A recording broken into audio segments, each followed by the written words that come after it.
नमस्कार, मी उत्तम Kumar. ABC news मराठीमध्ये आपल्या सगळ्यांचं मनापासून स्वागत करतो. आज आपण चर्चा करणार आहोत क्रीडा विषयावरती. क्रीडा विषय तसा खूप मोठा आहे, पण ऑलिम्पिक म्हटलं की आपल्या सगळ्यांच्या अंगावर रोमांच उभे राहतात. खरं तर जगाच्या लोकसंख्येच्या दृष्टीने विचार केला तर जगाच्या एकूण लोकसंख्येपैकी 18% लोक भारतात राहतात. पण पदकांचा जर विचार केला ऑलिम्पिकमध्ये मिळणाऱ्या पदकांचा, तर मात्र खूप विरोधाभासाची स्थिती असते. आपल्याला खूप कमी पदकांवर समाधान मानावं लागतं. ही अशी वेळ का येते? त्याच्या पाठीमागे काय कारण आहेत? या सगळ्याच गोष्टींवरती कुठल्या गोष्टींचा प्रभाव पडतो? कुठल्या गोष्टींचा आपल्या विद्यार्थ्यांमध्ये, आपल्या खेळाडूंमध्ये अभाव आहे? कुठल्या गोष्टींचा अडथळा त्यांना, कुठल्या अडचणींचा सामना करावा लागतो? या आणि अशा सगळ्याच प्रश्नांची उत्तरे घेऊन आपण चाललोय.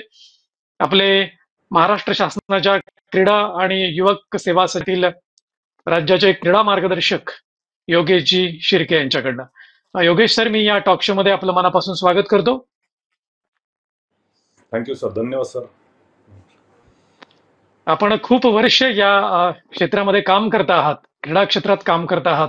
आपला अनुभव पाहता, आपलं निरीक्षण पाहता, पहिला प्रश्न जो सर्वसामान्य दर्शकांच्या मनात असतो, सर्वसामान्यांच्या मनात असतो, की एवढी मोठी लोकसंख्या आपली आहे, तरी देखील आपण ऑलिम्पिकमध्ये मागे का पडतो? सर, या या गोष्टीला तुम्ही म्हणता ते बरोबर आहे. ऑलिम्पिकमध्ये बऱ्याचशा गोष्टी अशा त्या मेडल मिळण्यासाठी बऱ्याचशा गोष्टी त्याला कारणीभूत आहेत. तसं त्याच्यामध्ये पाहायला गेलं तर सायन्स हा फार महत्वाचा भाग आहे. सपोर्टिव्ह स्टाफ फार महत्वाचा भाग आहे. त्यानंतर फॅसिलिटीज हा फार मोठा मुद्दा आहे. फॅसिलिटीज ह्या सर्व खेळाडूंना जे मिळायला पाहिजे त्या फॅसिलिटीजमुळे पण मेडलची कमी येण्याचे चान्सेस असतात. आणि एन्व्हायरमेंट जे आहे ते पण फार महत्वाचं आहे. किंवा ज्या ठिकाणी आपल्याला कॉम्पिटिशनला जायचंय त्या ठिकाणचं वातावरण आणि ज्या ठिकाणी आपण प्रॅक्टिस करतो त्या ठिकाणी भिन्न असतं, वेगवेगळं असतं. त्याचा पण फरक त्या मेडल टॅलीवर पण होतो आणि तिथं पण खेळाडूंना थोडीशी अडचण निर्माण होते. असे बरेचसे फॅक्टर आहेत की ज्या ठिकाणी मेडलला कमी येण्याचे चान्सेस फार कमी असतात. हो, अगदी बरोबर म्हणालात, की हे सगळे घटक आपल्या ऑलिम्पिक पदक मिळवण्याच्या कामात. सायन्स म्हणजे नेमकं काय? म्हणजे एन्व्हायरमेंट समजू शकतो आपण, की वातावरणाचा आणि एकूण सगळ्याचा परिणाम होऊ शकतो. सायन्स, कुठलं सायन्स याच्यावरती बाधा आणतं किंवा कुठल्या सायन्सचा अडथळा येतो? आता सायन्स म्हटल्यानंतर स्पोर्ट्स सायन्स जी टीम असते किंवा स्पोर्ट्स सायन्स जे इक्विपमेंट्स आहेत ओके. की ज्या हाय अल्टिट्यूड वरती आता काही ठिकाणी काही खेळाडूंना हाय अल्टिट्यूड वर ट्रेनिंग करायचं. पण एक असं पण आहे की एक लो चेंबर म्हणून लो ऑक्सिजन चेंबर म्हणून एक असं एक हे असतं ज्याच्यामध्ये आपण 4,000 ते 5,000 मीटरवर जे ट्रेनिंग करतो हाईट अल्टिट्यूड म्हणून ते आपण त्या चेंबरमध्ये पण करू शकतो. म्हणजे सेम ट्रेनिंग आपण या ठिकाणी करतो पण ते सगळीकडे उपलब्ध नाहीये. ते आता काही ठिकाणी ठराविक ठिकाणीच उपलब्ध आहे, जसे की दिल्लीमध्ये किंवा बँगलोरमध्ये किंवा पुण्यामध्ये किंवा आता बालवडीमध्ये पण उपलब्ध आहेत. तर हे जे सायन्स आहे किंवा त्या ठिकाणी सायन्समध्ये आणखीन सायकोलॉजी म्हणा त्यामध्ये पण त्याचा फरक आहे किंवा फिजिओ म्हणा त्याच्यानंतर डायटिंग म्हणा, ही जी टीम आहे सपोर्टिव्ह टीम ही फार गरजेची त्या ठिकाणी आणि हे प्रत्येक ठिकाणी मिळेलच असं नाहीये. हे ठराविक ज्या स्टेटमध्ये आहे त्या स्टेटमध्येच आहे. किंवा आता महाराष्ट्र राज्याने एक आता जस्ट लक्षवेध म्हणून एक स्कीम आता सध्या आपण हे करतोय.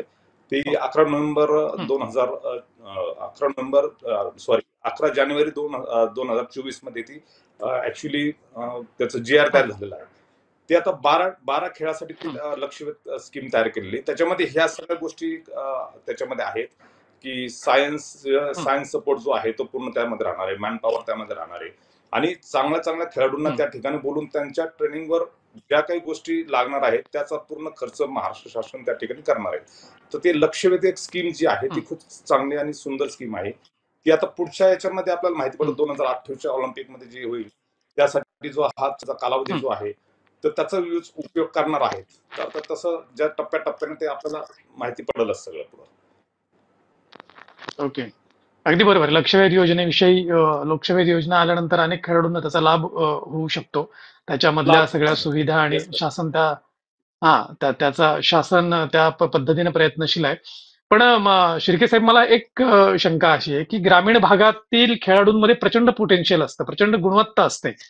ग्रामीण भागामध्ये खूप मेहनत घेतलेला खेळाडू एखादा असतो किंवा तरुण असतो, तरुणी असते.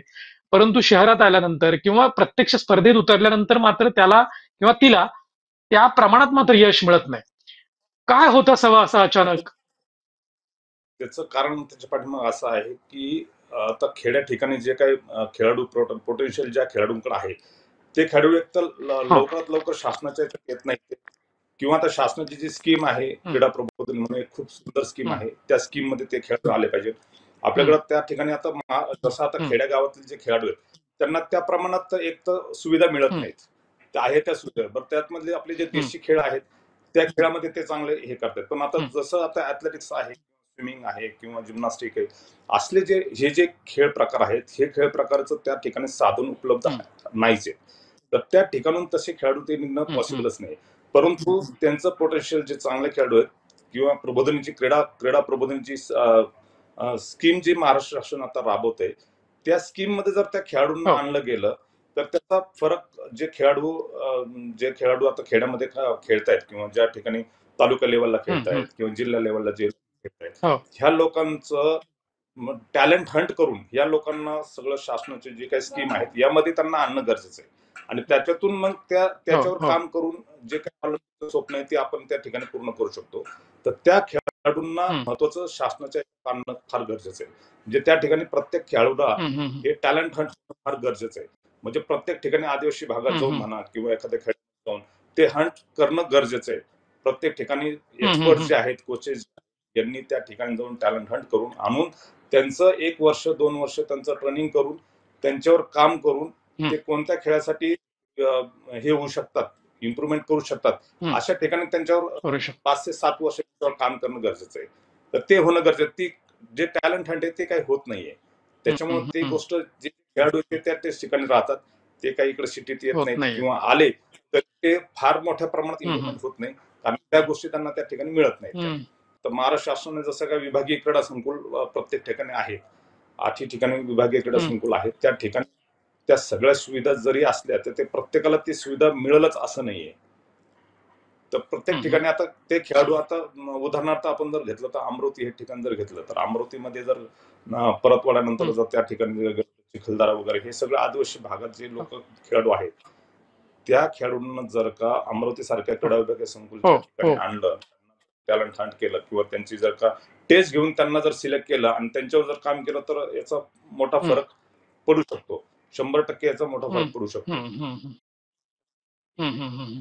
साहेब तुम्ही आता अगदी बरोबर म्हणालात, की टॅलेंट हंट पण म्हणजे शासनाने किंवा वेगवेगळ्या यंत्रणांनी ते शोधायला पाहिजे गुणवत्ता आणि तशी मुलं किंवा तसे खेळाडू शोधून आणले पाहिजे, त्यांना ट्रेनिंग दिलं पाहिजे. हा भाग अगदीच ट्रेनिंग बरोबर दिलं आहे. पाहिजे. तुमचं अगदी तुमच्या मताशी हां, ट्रेनिंग दिलं पाहिजे. तुमच्या मताशी मी पूर्ण सहमत आहे. पण दुसऱ्या बाजूला अशी पण स्थिती असते, की काही गुणवान खेळाडू असतात आणि त्यांना नेमका मार्ग सापडत नाही. मग तिथे माहितीचा अभाव असतो का? किंवा माहिती मिळाली तरी ती तुटपुंजी असते. अशाही सगळ्या गोष्टींचा अभाव असतो. त्यावर आपण कशी मात करू शकतो? त्यावर खेळाडूंनी काय करायचं? त्या त्या त्या ठिकाणी असं आहे की जणू ज्या खेड्यामध्ये म्हणा किंवा ज्या तालुका लेवलला जे काही कोणते खेळाडू आहेत त्या खेळाडूंना हं, जसं मास्टर ट्रेनिंग दिलं जातं प्रत्येक हो. कोचेसला किंवा कोचेस लोकांना जे काही त्यांचं ट्रेनिंग दिलं जातं त्या ठिकाणी ह्या हं, जे एक्सपर्ट्स आहेत तज्ञ जे प्रशिक्षक आहेत या प्रशिक्षकांना त्या ठिकाणी जाऊन जर का त्यांना मार्गदर्शन केलं गेलं किंवा जे कोच त्यांना शिकवतात त्यांना रिफ्रेशर कोर्सला हं, हं, पाठवू नये हं, किंवा सायची रिफ्रेशर जे स्पोर्ट्स अथॉरिटी ऑफ इंडिया ठिकाणी त्या ठिकाणी रिफ्रेशर कोर्स असतात ज्या हो. खेड्यामध्ये किंवा तालुका लेवलला जे कोण प्रशिक्षक त्या खेळाडूंना शिकवतात त्यांनी रिफ्रेशर कोर्स अटेंड हं, करणं गरजेचं आहे किंवा संघटनेचे काही कोर्सेस आहेत ते संघटनेचे कोर्सेस त्यांनी हं, करणं गरजेचं आहे कोचेसचे कोर्सेस आहेत टेक्निकल कोर्सेस आहेत असे कोर्सेस करून त्यांना त्या ठिकाणी पाठवून किंवा ते एक्सपर्ट जे आहेत त्या ठिकाणी जाऊन त्यांना त्यांनी मार्गदर्शन करणे जेणेकरून ते खेळाडूला माहिती मिळेल हं, किंवा त्या खेळाडूचा जो स्तर हं, आहे तो हं, उंच होईल त्या खेळाडूला त्या ठिकाणी हं, प्रॅक्टिस करायला तो पण मोटिवेशन पण मिळेल आणि त्यांना बाकीच्या ह्या गोष्टी जर त्यांना सांगितलं की बाबा तुम्ही जर का आज स्टेट खेळले तर तुम्हाला उद्या महाराष्ट्र शासनाची जी स्कीम क्रीडा प्रबोधन जी स्कीम आहे या स्कीम मध्ये तुम्हाला जाता येईल त्या हं, ठिकाणी महाराष्ट्र शासन तुमच्यासाठी हं, सगळं हं, काही खर्च करण्यास तयार आहे. तर या गोष्टीचा त्यांना हं, फायदा हं. होऊन ते खेळाडू जे आहेत ते कन्वर्ट इकडे होऊ शकतात सगळे. तर या ठिकाणी असं आहे की बरोबर, तज्ञांना त्या बरोबर. ठिकाणी जाऊन टॅलेंट हंट करणं फार गरजेचं आहे, किंवा त्यांना मार्गदर्शन करणं गरजेचं आहे. किंवा शिबिर असतात, उन्हाळ्यामध्ये शिबिर असतात, या शिबिरामध्ये सुद्धा त्या जे खेळाडू खेड्यामध्ये किंवा तालुक्यात त्या लेवलला त्या खेळाडूंना आणणं गरजेचं आहे, म्हणजे त्याचा त्यांना फायदा होऊ शकतो. तर हे शिबिर वगैरे पण फार महत्वाचे आहे. किंवा आता महाराष्ट्र शासनाने क्रीडा शिक्षकांसाठी एक मास्टर ट्रेनर म्हणून एक स्कीम तयार केलेली आहे, की ज्यामध्ये पूर्ण महाराष्ट्रातले जवळपास 350 ते 360 जे क्रीडा मार्गदर्शक आहेत किंवा जे स्पोर्ट्स टीचर आहेत, अशांना या बालेवाडी स्पोर्ट्स कॉम्प्लेक्समध्ये त्यांना आणून त्यांना प्रत्येक खेळाचं नॉलेज दिलं जातं, किंवा त्यांना वॉर्मअप कसा करायचा, किंवा कुठपासून स्ट्रेचिंग कधी करायचे, किंवा त्या एक्सरसाइज कसे करायच्या, बेसिक गोष्टी कशा हे करायच्या, हँडल कसे करायच्या, फर्स्ट एड कसं करायचंय, किंवा ह्या गोष्टीचं पूर्ण नॉलेज या ठिकाणी दिलं जातं 350 ते 360 जे स्पोर्ट्स टीचर आहेत त्या. मग हे स्पोर्ट्स टीचर काय करतात, प्रत्येक जिल्ह्यामध्ये गेल्या याचं ज्ञान ते खेळाडूंना देतात. म्हणजे हा जो ऍक्च्युली व्हायला पाहिजे ना, हे असं प्रत्येक ठिकाणी जर झालं तर तो प्रभाव खेळाडूंना पडून ते खेळाडू आपोआप आपल्या याच्यात येऊ शकतात, त्या सर्कलमध्ये येऊ शकतात, आणि त्याचा फायदा खेळाडूंना 100% होऊ शकतो. अगदी बरोबर आहे. या सगळ्या गोष्टी जर राबवल्या गेल्या प्रॉपर चॅनलनुसार तर त्याचा फायदा खेळाडूंना होऊ शकतो. शिर्के साहेब, मला आणखी एक पुढे जाऊन प्रश्न विचारावा वाटेल, की साधारणपणे आपल्या ज्या ग्रामीण भागामध्ये, आपण महाराष्ट्रापुरता विचार करू, की महाराष्ट्राच्या ग्रामीण भागामध्ये खो खो, कबड्डी, की फार फार तर काय एक दोन आणखी खेळ प्रकार, एवढेच खेळाच्या प्रकारावरती काम केलं जातं, किंवा मल्लखांब फार फार तर. पण बाकी जे आहे, धनुर्विद्या असेल किंवा भालाफेक असेल, थाळीफेक असेल, हे शाळा संपली की विषय संपतो त्याच्यावरती फोकस करणाऱ्या कुठल्याही ट्रेनिंग इन्स्टिट्यूट नाहीत, त्यावरती कुठे कार्यशाळा घेतल्या जात नाही, त्यावर कुठे तज्ज्ञ कुणी मार्गदर्शन करत नाहीत.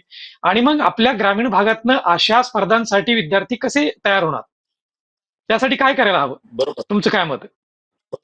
बरोबर सर, हे तुम्ही म्हटलं ते अगदी बरोबर आहे. कारण आणि दुसरी महत्वाची गोष्ट आहे की जे आपले महाराष्ट्रीयन खेळ जे आहेत, कबड्डी आहे, खो खो आहे, किंवा तुमचा मलखांब आहे, या ठिकाणी आता ह्यांचे बऱ्याच ठिकाणी आता श्री हनुमान प्रसारक मंडळ अमरावती एक संस्था आहे, खूप जुनी संस्था आहे ती 1914 ची स्थापना. त्या संस्थेमध्ये महाराष्ट्रीयन जे खेळ आहेत त्या ठिकाणी ते खेळले जातात. त्या ठिकाणी दर महिन्याला त्यांचे दर वर्षी त्यांचे शिबिर पण होतात. म्हणजे ऍक्च्युली त्या ठिकाणी त्यांचं ते जे नॉलेज आहे, मलखांबचं नॉलेज वगैरे त्या ठिकाणी ते दिलं जातं, किंवा त्या ठिकाणी प्रशिक्षण वर्ग पण केलं जातं. पूर्ण महाराष्ट्रात होत नाही, पण काही ठराविक संस्थेमध्ये होतं. 2-3 संस्था जर अशा पाहिल्या तर त्या संस्थेत काम होतंय. फक्त एवढंच की त्याचं माहिती तिथपर्यंत पोहोचत नाही, आणि त्या खेळाडूला प्रमोशन होत नाही. आणि बऱ्याच ठिकाणी त्या गोष्टी माहिती. आता बऱ्याच खेळाडूंना म्हणा, महाराष्ट्रातले बरेच जे काही ग्रामीण भागातले खेळाडू त्यांना माहितीच नाही की इथं असे शिबिर होत आहेत, किंवा त्या ठिकाणी आम्हाला म्हणजे नॉलेज दिलं जात आहे, किंवा त्याचे क्लासेस होत आहेत, किंवा त्या ठिकाणी काही मार्गदर्शनपर काही त्यांचं जे काही कोर्सेस असतात ते होतात, ही बऱ्याच खेळाडूंना माहितीच नाही. तर ही माहिती तिथपर्यंत पोहोचणं फार गरजेचं आहे, आणि ती पोहोचत नाही, त्यामुळे ते खेळाडू आहे तिथंच राहते, तर त्यांना पुढे येण्यास पण चान्स मिळत नाही. त्यांना चान्स मिळत नाही, खरं आहे. माहितीच्या अभावामुळे, कारण तळागाळामध्ये जिथं टॅलेंट आहे, तुम्ही मगाशी म्हणाल की टॅलेंट हंट व्हायला पाहिजे, मार्गदर्शकांनी तज्ज्ञांनी तिथपर्यंत पोहोचायला पाहिजे, आणि त्यानुसार माहिती जर पोहोचली नाही त्यांच्यापर्यंत तर टॅलेंट बाहेर येणारच नाही, किंवा ते स्पर्धेपर्यंत जाणार नाही. आणि आपला जो महत्वाचा मुद्दा आहे की ऑलिम्पिक तर खूप बहुत दूर की चीज आहे, असं म्हटलं तर वावगं ठरू नये. आणखी ते एक शंका निर्माण होते की बऱ्याचदा आपल्याकडे काय असतं की साधारणतः मुलं खेळायला लागली, खेळाडू तयार व्हायला लागले की ते साधारणतः एक महाविद्यालयीन जीवनापर्यंत पोहोचलेले असतात. महाविद्यालयीन जीवन संपलं की ग्रामीण भागात आर्थिक तंगीची, आर्थिक परिस्थिती बेताची असते, त्यामुळे आधी नोकरी कर बाबा, मग खेळाबिळाचं नंतर पहा. तर असा जो एखादा गुणवान खेळाडू असेल, किंवा एखादी मुलगी असेल, तर त्यांना प्रचंड टॅलेंट असेल, तर अशांना काही आर्थिक, की ज्यांना नोकरीची गरज भासू नये लगेच, त्यांनी त्यांच्या खेळावर फोकस करावं, अशी काही शासन दरबारी योजना आहे का? असेल तर कशा स्वरूपाची आहे? त्याची मदत त्या अशा खेळाडूंना कशा पद्धतीने होऊ शकते? येस सर, बरोबर. तुम्ही खूप छान प्रश्न केलेला आहे सर हा. आणि खरंच ही गोष्ट फार महत्वाची आहे की खेळाडूंना आर्थिक मदत ही फार महत्वाची आहे. आणि बघा, आपल्या या ठिकाणी जे आहे ना, सिनियर प्लेयर जे आहेत, सिनियर खेळाडू हे ऑलिम्पिक ठिकाणी जात नाहीत किंवा कॉमनवेल्थला एवढे जात नाही किंवा एशियन गेम्स जात नाही. आज बघा ना, ऑलिम्पिक पॅरिसमध्ये जे 2024चं पॅरिस ऑलिम्पिक झालं, त्या ठिकाणी 117 सहभागी खेळाडू होते. त्यातले 70 पुरुष होते आणि 47 महिला होते. असे तो ग्रुप होता. आपला भारताचा जो क्रमांक आहे तो 71वा क्रमांक आहे आपल्या भारताचा. आणि भारताला 6 मेडल मिळाले, त्यात 1 सिल्वर मिळालं आणि बाकी 5 त्याला ब्रॉन्झ होते. म्हणजे संख्या फार कमी आहे आपल्याकडे. त्याचं रिझन बरेच खेळाडू असे आहेत की त्या आर्थिक याच्यासाठी खेळाडू काय करतायत, नोकरीचं पाहतात. कारण त्यांना घर पाहायचं असतं किंवा त्यांचे आई वडील आहेत किंवा त्यांचे लहान भाऊ आहेत, लहान बहीण आहेत, ह्यांच्यासाठी गरजेचं असतं त्यांना आर्थिक. मग ते एक आता तसं पाहिलं तर आज जे खेलो इंडिया स्कीम आहे, या स्कीम मध्ये खेलो इंडिया जी आहे, त्या खेलो इंडियामध्ये महाराष्ट्र नंबर 1ला आहे. त्याच्यानंतर शालेय स्पर्धेमध्ये नंबर 1 वर आहे. पण मग सिनियर मध्ये नंबर 1 वर जायला थोडा उशीर लागतो किंवा तिथं होत नाही. कारण त्याचं हेच आहे की त्या 12वी पर्यंत मुलांनंतर जेव्हा फर्स्ट इयर जातात तोपर्यंत ते कुठंतरी आर्थिक कमाई करतात, ते कुठंतरी जॉईन होऊन जातात. मग कुठं कंपनी जॉईन करतील किंवा पुढं म्हणजे मग तो फरक काय होतो, त्यांची ती प्रॅक्टिस आहे किंवा त्यांचा जो परफॉर्मन्स आहे तो त्या ठिकाणीच राहिला जातो. ते पुढे ग्रोथ होत नाही, त्याच थांबलं जातं. आता महाराष्ट्र शासनाने या ठिकाणी खूप चांगली स्कीम तयार केलेली सर. महाराष्ट्र शासन प्रत्येक ठिकाणी जे खेळ मेडल आणतात, स्टेट लेवल नॅशनल लेवलला जेव्हा मेडल आणतात त्यांना प्रत्येकी त्यांना त्या ठिकाणी स्कॉलरशिप दिली जाते. शालेय स्पर्धेत जेव्हा ते नॅशनल खेळून येतात तेव्हा त्यांना स्कॉलरशिप मिळते. नंतर आता जे उत्तराखंडला जे नॅशनल गेम झालं त्या ठिकाणी पण त्या जे खेळाडू आता विनर आहेत, तर गोल्ड मेडल जे असेल त्यांना 7 लाख रुपये, सिल्वर मेडलवाल्यांना 5 लाख रुपये, ब्रॉन्झ मेडल ज्यांना मिळालं त्यांना 3 लाख रुपये असा निधी महाराष्ट्र शासन त्यांना देणार आहे. प्रत्येकाला देणार. आता एक सुरू होईल त्यांचं. दुसरी महत्वाची गोष्ट आहे की आता महाराष्ट्र शासनाने आता जस्ट थेट नियुक्ती केलेली आहे. म्हणजे जे खेळाडू इंटरनॅशनलला मेडलिस्ट आहेत, ते खेळाडू इंटरनॅशनल खेळलेले आहेत, अशा खेळाडूंना या ठिकाणी महाराष्ट्र शासनाने क्लास 1 ऑफिसर, क्लास 2 ऑफिसर आणि क्लास 3 ऑफिसरच्या नोकऱ्या त्यांना आता जस्ट 1 महिन्यापूर्वी, 1.5 महिन्यापूर्वी त्यांना दिलेल्या आहेत सगळ्यांना. त्यामुळे काय झालं, त्या खेळाडूंना आर्थिक सहाय्य मिळालं त्यांना. आता या ठिकाणी त्यांची नोकरी सिक्युर झाली. आता ते खेळायला मोकळे झाले. दुसरी महत्वाची गोष्ट, महाराष्ट्र शासनाने हे पण सांगितले, जर तुम्हाला खेळायचं असेल तर 5 वर्ष तुम्ही खेळू शकता, ऑफिसला तुम्हाला यायची गरज नाही. म्हणजे तुम्ही ऑफिसला येऊन पण 5 वर्ष तुम्ही खेळायचे, ते महाराष्ट्रासाठी, भारतासाठी तुम्हाला खेळायचे. तर ही एक स्कीम जी महाराष्ट्र शासनाने आता जे थेट स्कीम आहे ती त्यांनी अंमलात आणलेली आहे आणि ती खूप सुंदर स्कीम आहे की ज्याच्यामध्ये खेळाडूंना नोकरी मिळाली. म्हणजे त्यांचा जो प्रॉब्लेम होता पैशाचा, आर्थिक त्यांना जी मदत लागत होती त्या ठिकाणी त्यांना ती गोष्ट मिळाली. आता प्रत्येकाला नोकरी मिळाली. म्हणजे जे खेळाडू आता भरती झालेले आहेत, जवळपास 100च्या वर खेळाडूंना नोकरी दिली, क्लास 1, क्लास 2, क्लास 3. दुसरी महत्वाची गोष्ट, जर का खेळाडूला आंतरराष्ट्रीय दर्जाची कामगिरी करायची आणि बाहेर जर जायचं असेल तर त्यासाठी सुद्धा आर्थिक सहाय्य हे महाराष्ट्र शासन करतं. इंटरनॅशनल लेवलला जर जायचं असेल तर त्यासाठी सुद्धा आर्थिक सहाय्य दिलं जातं. किंवा क्रीडा प्रबोधिनी एक स्कीम आहे. क्रीडा प्रबोधिनीचा खेळाडू जर का बाहेरच्या देशात खेळायला जायचं असेल, त्याचं सिलेक्शन झालं असेल, इंटरनॅशनल लेवल जायचं असेल तर त्या ठिकाणी सुद्धा त्या कोचचा, त्या प्रशिक्षकाचा आणि त्या खेळाडूचा पूर्ण खर्च हे महाराष्ट्र शासन उचलतं. मग या ठिकाणी पैसा जो आहे, आर्थिक सहाय्य जे आहे ते सगळं करण्यास तयार असतात, देतात प्रत्येक ठिकाणी. आता ऑलिम्पिकला सुद्धा मेडलिस्टला सगळ्यांना पैसे त्यांनी ऑलरेडी दिलेले आहेत त्यांना. म्हणजे आर्थिक सहाय्य हे महाराष्ट्र शासन करते. खूप चांगली गोष्ट आहे. खेळाडूच्या बाजूने आहे, खेळाडू मिळते. आणि आता जे लक्षवेध मी तुम्हाला सांगितलं, त्या ठिकाणी सुद्धा आता बऱ्याचशा विभागीय क्रीडा संकुलमध्ये त्या गोष्टी ज्या फॅसिलिटीज पाहिजे त्या फॅसिलिटीज तिथं निर्माण केल्या जाणार आहेत आणि त्या चांगल्या लेवलच्या, इंटरनॅशनल लेवलच्या फॅसिलिटीज त्या ठिकाणी तयार करणार आहेत. तर महाराष्ट्र शासन प्रयत्न करते. महाराष्ट्र शासनाच्या बऱ्याचशा आर्थिक मदत करणाऱ्या योजना आहेत आणि त्या योजनांचा लाभ करून घेण्याचं फक्त खेळाडूवरती ती माहिती करून घ्यायला पाहिजे. बऱ्याच खेळाडूंना ती गोष्ट माहिती नसते. तर ज्यांना माहिती आहे त्या तज्ज्ञ मार्गदर्शकांनी त्या विद्यार्थ्यांपर्यंत, अशा गुणवान खेळाडूंपर्यंत या गोष्टी पोहोचवल्या पाहिजे. ही खऱ्या अर्थानं महत्वाची मेख आहे, महत्वाची बाब आहे. या गोष्टी जर सुकर झाल्या तर निश्चितच गुणवान खेळाडू टप्प्याटप्प्याने वर जातील आणि ऑलिम्पिकचं स्वप्न देखील साकार करू शकतात, तसा विश्वास या ठिकाणी व्यक्त आहे. शिर्के साहेब, मला एक अत्यंत फार महत्वाची ही जी दुर्लक्षित होते बऱ्याचदा, आता आपण फिजिकली फिटनेसवरती चर्चा केली, आपण आर्थिक फिटनेस बाबतही चर्चा केली. आर्थिक फिटनेसच म्हणूया, कारण आर्थिक फिटनेस असल्याशिवाय माणूस पुढे जाऊ शकत नाही, खेळाडू पुढे जाऊ शकत नाही.